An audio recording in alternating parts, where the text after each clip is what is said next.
कह रहे हैं और डोनाल्ड ट्रंप को भी कह रहे हैं उनके वजीर खारजा कि प्लीज आप इंटरवीन करें और जैसे ही वॉर वहां से को तैयार है और there is a method behind that madness जो आपने पहले बात करने के लिए नेतन्याहू ने अटैक कर दिया। डोनाल्ड ट्रंप वो आपको पता है फिकल पर्सनालिटी है, एक अपना पैथोलॉजिकल लायर जो है, कंपल्सिव लायर है। बस क्या ऑप्शन है, ईरान के पास यही ऑप्शन है कि वो टेबल पे चला जाए जाके और मुज़ाकरात करे, लेकिन मैं हमेशा कहता आ रहा हूँ कि वो पोजीशन ऑफ स्ट्रेंथ से जाएगा, वो सरेंडर नहीं करेगा। और इसमें छोटा शैतान कहा जाता था इनको और बड़ा शैतान जो है वो अमेरिका को है। प्लॉजिबल के सर जो न्यूक्लियर कैपेबिलिटी है वो ईरान अचीव कर लेगा कि इजराइल जो है वो एक ट्यूमरस कैंसर है and we will obliterate it from the face of earth, we will eviscerate it. इससे कहीं ज्यादा इरानियन जो है अपने मुल्क के दिफा के लिए अपनी गवर्नमेंट के साथ मेरे ख्याल में complete retaliation from with the west and Israelis जब वो सर हुतीज हमास और हिजबुल्लाह को की फंडिंग करता है। खुद वहाँ के जो न्यूक्लियर वॉच डॉग है आईएई उनके राफेल ग्रैम्स्की कहते हैं कि ईरान ने 90% के करीब नहीं बनाए थे, अपना न्यूक्लियर एनरिचमेंट नहीं हुई थी।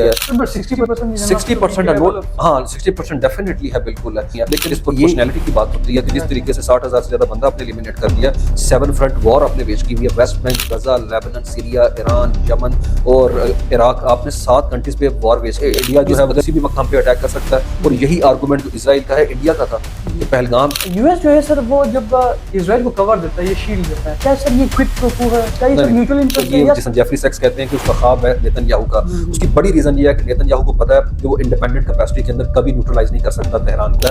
यूएस ने डेफिनेटली सेंट कॉम की जो मिसाइल डिफेंस शील्ड वहां के ऊपर डिप्लॉय है, 8 कंट्रीज जो कि इर्द के बॉर्डर एरियाज के अंदर है, गल्फ स्टेट्स, वहां के ऊपर उनकी एक्टिव जो है मिलिट्री डिप्लॉय है 40 से 50,000 और 19 के करीब उनकी मिलिट्री। मेरे ख्याल में उसका नैरेटिव कहाँ गया जो वो कहते थे मैं जंग खत्म करूंगा यूक्रेन के अंदर, मैं गजा के लोगों के फ्लाइट्स में खत्म करूंगा और मिडल ईस्ट के अंदर पीस लेके।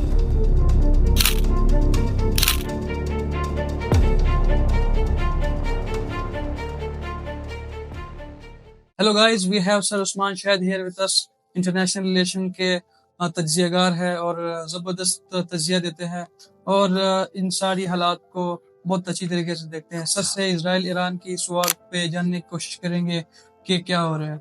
Sir, it's been 4 days complete madness all over the skies. Israel launch कर रहा है ईरान पे रॉकेट्स और इसी तरह ईरान भी सर इजराइल पे जो है वो बराज ऑफ मिसाइल जो है वो लॉन्च कर रहा है।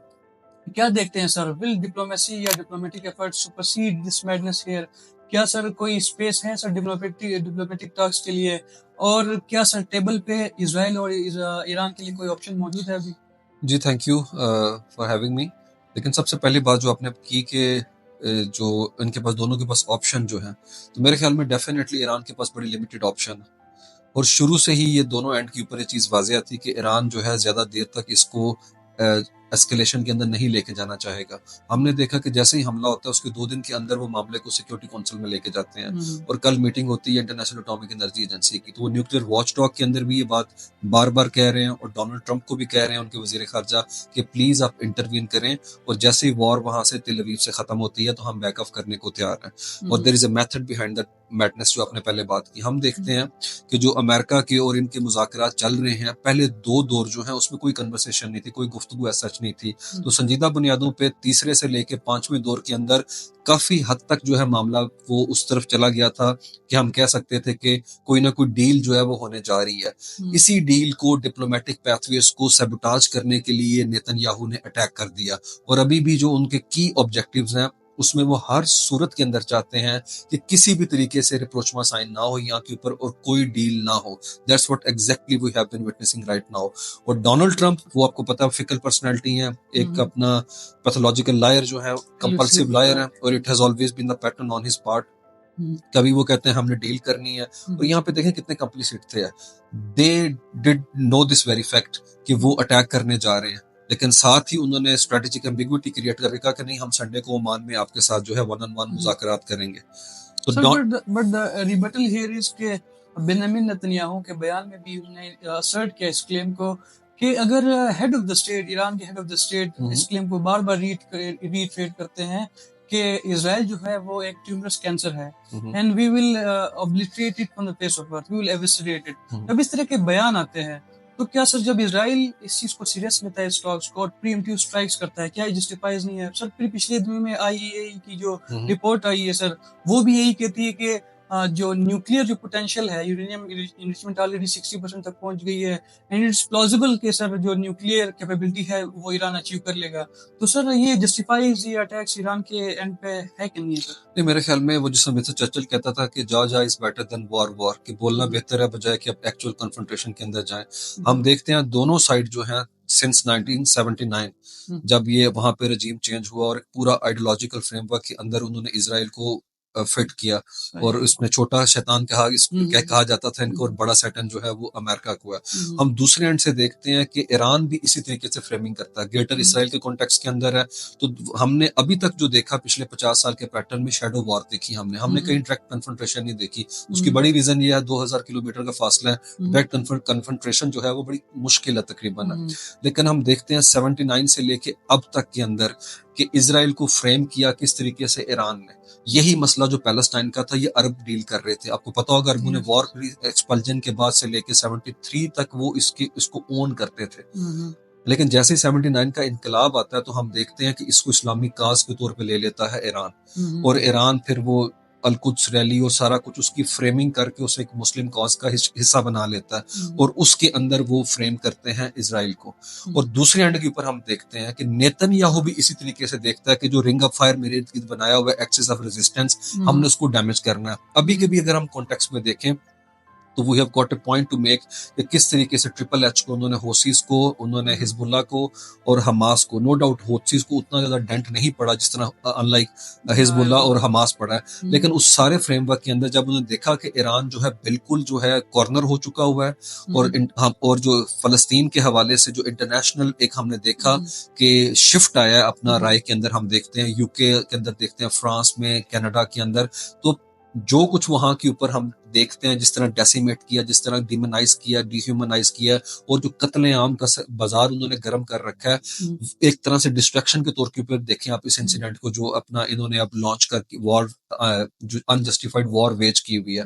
तो इजराइल की हमेशा से कोशिश यही रही थी कि इंटरनेशनली जो उन्हें हमायत हासिल है, क्योंकि उसमें लॉबी हम बात करेंगे आगे जाके, आई होप सो कि प्रो अमेरिका जो इजराइल लॉबी है वो अमेरिका में और यूरोप में कितनी मुतहरिक है। तो एक तरीके से उन्होंने जस्टिफाई करने की कोशिश की कि एग्जिस्टेंशियल थ्रेट है, जबकि मेरा ख्याल में पूरा माजी उठा के देख लें, नो डाउट रेटरिक के अंदर तो नो डाउट ये चीजें मौजूद है जिस तरह आपने मेंशन किया। कहना चाह रहे कि ये सिर्फ एक आइडियोलॉजिकल पोजीशन है, स्टेट की अपनी ऑफिशियल पॉलिसी है नहीं है? डेफिनेटली बिल्कुल है और इसमें कोई शक नहीं है कि ईरान जो है वो उसको भी टू फ्रंट थ्रेट था। दूसरे एंड के ऊपर उसको सऊदी अरेबिया का और गल्फ स्टेट्स का था और गल्फ स्टेट्स भी इस चीज को रेवोल्यूशन के बाद सोचती थी कहीं एक्सपोर्ट हमारी तरफ ना कर दिया जाए, इसलिए 1981 के अंदर उन्होंने गल्फ कॉपरेशन काउंसिल बना के वो सारी शील्ड उसके अगेंस्ट खड़ी की है। अभी भी मैं सिनेरियो में देखता हूँ कि इस वक्त आपने जो बात की ऑप्शंस की, ईरान के पास क्या ऑप्शन है? ईरान के पास यही ऑप्शन है कि वो टेबल पे चला जाए जाके और मुज़ाकरात करे, लेकिन मैं हमेशा कहता आ रहा हूँ कि वो पोजीशन ऑफ स्ट्रेंथ से जाएगा, वो सरेंडर नहीं करेगा। Otherwise they could have done it well for time. जबकि दूसरे एंड के ऊपर हम देखते हैं कि वो वॉर के अंदर अगर हम देखें ना हम इसकी जो शुरू की बैटल ग्राउंड के हवाले से असेसमेंट करें प्रिलिमिनरी, तो उसमें हम देखते हैं बहुत बड़ा डेंट पड़ा उनकी तमाम टॉप जो मिलिट्री हाई कमांड थी और ऑपरेशनल जो फोर्स थी उसके लीडरशिप को उन्होंने एलिमिनेट किया, डिकैपिटेट किया। दूसरे एंड के ऊपर उन्होंने बकायदा तौर पे नो डाउट उतना सिग्निफिकेंट डैमेज तो नहीं इन्फ्लिक्ट किया, लेकिन उन्होंने उनकी न्यूक्लियर फैसिलिटी को डेंट डाला। और थर्ड चीज उन्होंने उनकी रिटेलिएशन की जो कैपेबिलिटी थी उसको काफी हद तक वीक किया। जबकि पॉलिटिकली हम देखते हैं शुरू में नेतन्याहू ने नहीं कहा, लेकिन कल नेतन्याहू की स्टेटमेंट है कि नो डाउट हम आयतुल्लाह को भी एलिमिनेट कर सकते हैं, तो इससे एस्केलेशन नहीं होगी बल्कि जंग खत्म हो जाएगी। अभी तक जितने भी उन्होंने लोगों को हिट किया वो सारे के सारे मिलिट्री IRGC के लोग थे। अभी तक उन्होंने किसी पॉलिटिकल एंटिटी को हिट नहीं किया, ना वजीर खारजा को हिट किया, ना मसूद पेज़ेश्कियान जो प्रेसिडेंट है और ना आयतुल्लाह को। जबकि मेरा पूरा ख्याल है कि जिस तरीके से मोसाद वहां पे इन्फिल्ट्रेट कर गई हुई है, पेनिट्रेट कर गई हुई है, आपने सुना होगा डेफिनेटली, उनके लिए ये मुश्किल नहीं है कि वो ट्रेस करके उनको हिट करें। एक्चुअली वो चाहते हैं कि वो लोग खुद वहां पे खड़े होके जो है उनके अगेंस्ट आ जाएं और इट मेक्स सेंस। हम देखते हैं कि ईरान के अंदर जो वहां के मुकामी लोग हैं उनका और उनकी स्टेट के दरमियान बड़ा जो है ना गैप एक तरह से है। और इसकी एक वाज़ेह एग्जाम्पल पिछले साल के इलेक्शन है, 40% ने 79 के बाद वोट कास्ट किया। 79 से लेकर टिल दिस वेरी डे 50 सालों में इतना कम टर्नआउट नहीं आया।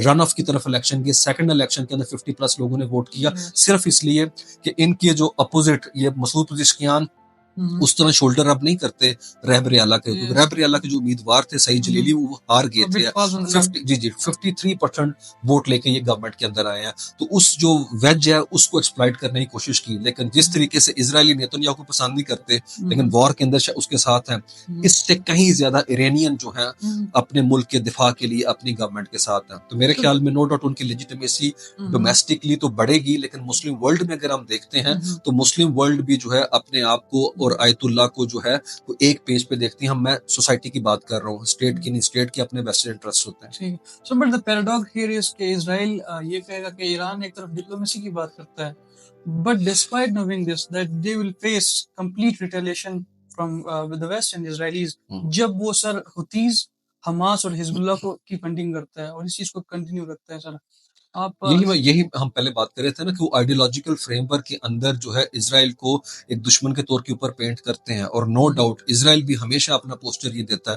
पहले उसने कोई तकरीबन तमाम मुल्कों को अदर देन सऊदी अरेबिया जो है टफ टाइम दिया था। हमने देखा वॉर्स के अंदर जब अरब वर्ल्ड के साथ उनकी वॉर्स थी, इजिप्ट के साथ लड़ाई कर ली उन्होंने, जॉर्डन के साथ, तकरीबन तमाम मुल्कों के ऊपर उन्होंने हमला कर चुके हुए हैं। इराक की हम देखते हैं अनजस्टिफाइड वॉर उन्होंने अमेरिका को ट्रिक करके लेके 2003 के अंदर की है। तो यहाँ के ऊपर आप नो डाउट इसके अंदर स्टेट के आपको क्राफ्ट को समझना पड़ेगा। पूरी दुनिया में स्टेट जो है वो रैशनली बिहेव करती है, स्टेट ह्यूमन राइट्स को बैक बर्नर पर रखती है। जिस तरीके से आप बात कर रहे हैं, हम फ्रेम कर रहे हैं, सेम गोज विद अमेरिका। और उसके अलावा वेस्ट को हम देखते हैं कि अपने प्राइमरी इंटरेस्ट जो है, उनके प्राइमरीली जो इंटरेस्ट हैं उनको अचीव करने के लिए स्टेट जो है वो मैकियावेलियन मनूवर्स करती है। और उसके अंदर नो डाउट उन्होंने एक एक्सेस ऑफ रेजिस्टेंस उनके गिर्द रखी जिसने काफी उन्हें डेंट पहुंचाया। लेकिन ये आइडियल टाइम था नेतन्याहू के लिए कि उनको डिसमेंटल करने के बाद he has come after them. But if it's the case sir, अगर आप कहते हैं स्टेट जो है वो एक रैशनल एक्टर है और वो हमेशा चीजों के एक रैशनल लेंस से देखने की कोशिश करता है, स्क्रूटिनी करता है, तो सर जब इजराइल जो है वो देखता है कि Iran type of existential threat है, तो जब सर वो प्रीएम्प्टिव स्ट्राइक्स करता है, तो सर रियलिज्म के पर्सपेक्टिव से ये आर्गुमेंट तो कंप्लीटली जस्टिफाइज है। जब United nation completely sir failed है सर, उस तरह इफेक्टिव नहीं है क्योंकि अपनी आर्मी नहीं है, एक वेस्टेड इंटरेस्ट के तो भी ये बनाया गया, उसकी फाउंडेशन ही सर किसी स्पेसिफिक कंट्रीज की सर इंटरेस्ट पे इसकी फाउंडेशन हुई है। तो सर फिर इजराइल जब रियलिज्म के पर्सपेक्टिव से रैशनल इंटरेस्ट को देख के सर एक्शन लेता है, तो why isn't it just लेकिन मेरे ख्याल में ये जो है ना, it is yet to be decided कि क्या ये वाकई रैशनल उनका डिसीजन है। हम देखते हैं कि इंटरनेशनली जो नॉर्म्स बेस्ड ऑर्डर है उसको निकाल भी दें तो जो रूल्स बनाए हुए अमेरिका उसने यूनाइटेड नेशन ने, उसके पैरामीटर के अंदर ये पूरा नहीं उतरता। किसी भी तरीके से पोटेंशियल थ्रेट नहीं था।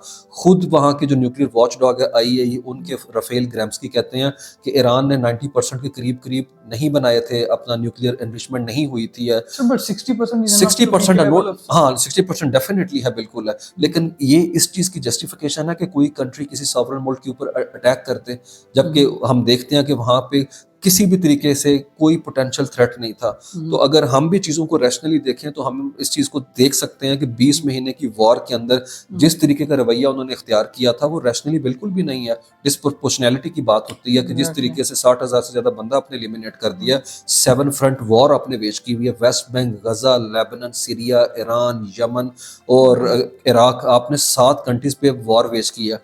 अगर यही अपना दुनिया के अंदर असूल अगर रह गया कि हर कंट्री जो है वो इसी तरीके से देखेगा, तो मेरे ख्याल में कि इंडिया जो है वो किसी भी वक्त हम पे अटैक कर सकता है। और यही आर्गुमेंट जो इजराइल का है इंडिया का था कि पहलगाम जो मामला है, नो डाउट वहां के ऊपर जो कीमती जाने जाया हुए इंडियंस की है और ये that matter still needs to be investigated. लेकिन आपके पास प्रायर एविडेंस नहीं, सब्सटेंशियल एविडेंस नहीं है और आप एक कंट्री की सॉवरेनिटी को ब्रीच करके वहां के ऊपर अंदर मेनलैंड में अटैक कर देते हैं। Exactly sir, you claim has a validation because क्योंकि सर हमें ये लग रहा है कि वेस्ट से भी सर जितने भी या पॉलिटिकल सेन वॉइसेस है या फिर एकेडमिक सेन वॉइसेस, वो चाहे जॉन जे मेयरशाइमर हो गए, जेफरी सैक्स हो गए या फिर बर्नी सैंडर्स हो गए और इस तरह के मुख्तलिफ आवाजें हैं, वो यही कहना चाह रही यूएस को, बार बार वो असर्ट भी यही कर रही कि don't drag yourself into this war because it's Israel's war, it's not your war. तो सर बट 2003 का भी हमें पता है, 2003 इराक जो वार चढ़ाई की थी sir, it was a product of Netanyahu's gambling completely sir. और वहां पे सर उसकी में विकीलीक्स के कंप्लीट वो हमें पता है sir. And General Wesley Clark sir recent time में पियर्स मॉर्गन शो पे अपीयर हुए थे, उसने पूरा बताया था कि सर 5 साल में जो 7 जंगें मुस्लिम मेजॉरिटी कंट्रीज। तो सर मुझे एक चीज समझाया था, सवाल ये है कि सर के यूएस जो है सर वो जब इसराइल को कवर देता है, ये शील्ड देता है, क्या सर ये क्विड प्रो क्वो है? क्या ये नहीं सर नहीं, म्यूचुअल इंटरेस्ट है या सर ये एपेक वाला आर्गुमेंट है? तो मेरे ख्याल में एपैक का आर्गूमेंट ज्यादा इसमें अपना वैलिड है। अगर हम देखते हैं एपैक की, अभी भी आप वेबसाइट पे चले जाएं तो एपैक की वेबसाइट के ऊपर लिखा हुआ है Israel war to protect the world from nuclear Iran. अब चेक हम्म। करें किस तरीके से वो फ्रेमिंग करते हैं सारे मामले के एग्जैक्टली। हवाले से है। और अभी हम देख लें वहां पे प्राइमरीज हो रही है न्यू जर्सी न्यूयॉर्क के अंदर है। तमाम बाई पार्टीजन सपोर्ट हासिल है दोनों पार्टियों की है। वो वहां पे जो मुस्लिम्स अपना कैंडिडेट्स हैं और जो प्रो पैलेस्टीनियन वहां के ऊपर अपना कैंडिडेट्स खड़े होते हैं उनको हराने के लिए वहां के ऊपर उन्होंने पॉलिटिकल कमेटीज बनाई हुई हैं इसी एपैक के अम्ब्रेला के नीचे, जो कि वहां के ऊपर मुतहरिक है पूरे तरीके से। और वहां के ऊपर तो एक अंडरस्टैंडिंग है कि कांग्रेस भी जो है इनकी ऑक्युपाइड टेरिटरी है। जिस तरीके से 70% से ज्यादा लोग जो है वहां के ऊपर वो फंडिंग लेते हैं इसकी इसराइल की है। और मेरे ख्याल में अमेरिका ने इस हवाले से जो दुनिया में बदनामी कमाई है वो सब सारी दुनिया के सामने है। WMD की बात की आपने, ये सारा नैरेटिव शेपिंग CNN इफेक्ट जो है ये 2003 के बाद में हमने देखा, जबकि they had got nothing to do with any incident जो कि 9/11 के हवाले से हुआ। कोई इराकी उसमें इन्वॉल्व नहीं था और कुछ भी नहीं निकला। और ये जिस जेफरी सेक्स कहते हैं कि उसका ख्वाब है नेतन्याहू का, उसकी बड़ी रीजन ये है कि नेतन्याहू को पता है कि वो इंडिपेंडेंट कैपेसिटी के अंदर कभी न्यूट्रलाइज नहीं कर सकता तेहरान को। Yes, इसी sir, हमने because we have got a point here क्योंकि ईरान की न्यूक्लियर फैसिलिटीज को हिट करने के लिए जो 30,000 पाउंड जो वो बॉम्ब है, जो जिसे बंकर बंकर बस्टर्स है। बंकर बस्टर कहते हैं, वो जो है यूएस के पास है। तो डेफिनेटली यहाँ पे आपका पॉइंट यहाँ पे वैलिड नो डाउट, लेकिन हम ये नहीं कह सकते कि यूएस की जो है उसे हम ये सिर्फ अपना लिप सर्विस ही हासिल है। यूएस ने डेफिनेटली सेंट कॉम की जो मिसाइल डिफेंस शील्ड वहां के ऊपर डिप्लॉय है, 8 कंट्रीज जो कि इर्द गिर्द के बॉर्डर एरियाज के अंदर है, गल्फ स्टेट्स, वहां के ऊपर उनकी एक्टिव जो है मिलिट्री डिप्लॉय है 40 से 50 हजार। और 19 के करीब उनकी मिलिट्री बेसिस है, जिसमें से 8 से 9 उनकी एक्टिव मिलिट्री बेसिस है वहां के ऊपर है, जहां पे एडवांस इंटरसेप्टर्स लगे हुए हैं और दूसरा वहां के ऊपर सेंसर्स लगे हुए हैं। उसकी उनकी एक्टिव मदद के बगैर, और दूसरा ये त्यारे जब अपना वहां से अटैक करने हैं 200 जो कि 60+% बनते हैं होल, जो उनका एक अपना कह लें कि फजाइया का जो अपना मैग्नीट्यूड है, तो इतने त्यारे जब आए तो वो रिफ्यूलिंग के बगैर किस तरह पहुंच गए। मेरे ख्याल में अगर इन्वेस्टिगेशन इंडिपेंडेंट हो तो डेफिनेटली उन्हें सीरिया के ऊपर या किसी एक जगह के ऊपर जो है उन्हें अमेरिका की हमायत हासिल थी है। नैरेटिव उनके हाथ में, इंफॉर्मेशन वॉरफेयर के अंदर हमारे पास उतनी चीजें नहीं है जिस तरीके से हमें पता चल सके। हमने इराक वॉर के अंदर भी देखा है, खास हिस्टेरिया क्रिएट करके लोगों को वो ट्रिक्ड इनटू बिलीविंग कि जनाब WMD वहां के ऊपर है। तो इस जगह के ऊपर भी कंप्लीसिट है पूरे तरीके से, क्योंकि अभी डोनाल्ड ट्रंप ने अपना वहां से कनाडा से वापसी के ऊपर अपने एयरफोर्स 1 त्यारे के अंदर ये कहा है कि हम जंग बंदी नहीं चाहते, हम इससे बहुत बेहतर चाहते हैं। और जब उनसे पूछा गया वो बेहतर या बेहतरीन क्या है, तो उन्होंने कहा मुकम्मल खात्मा। तो मेरे ख्याल में मुकम्मल खात्मा किस चीज का चाहते हैं? इसका मतलब है डोनाल्ड ट्रंप ये इंसिनुएट कर रहे हैं कि क्या डोनाल्ड ट्रंप इस वॉर के अंदर एक्टिव पार्टिसिपेशन करके वो बस्टर बंकर्स जो हैं उनको मार के वो डीप बरीड जो यूरेनियम एनरिचमेंट के फैसिलिटी हैं उसको डैमेज करेंगे। तो मेरे ख्याल में उनका नैरेटिव कहाँ गया जो वो कहते थे मैं जंग खत्म करूंगा यूक्रेन के अंदर, मैं गजा के लोगों के प्लाइट्स जो खत्म करूंगा और मिडल ईस्ट के अंदर पीस लेके आऊंगा।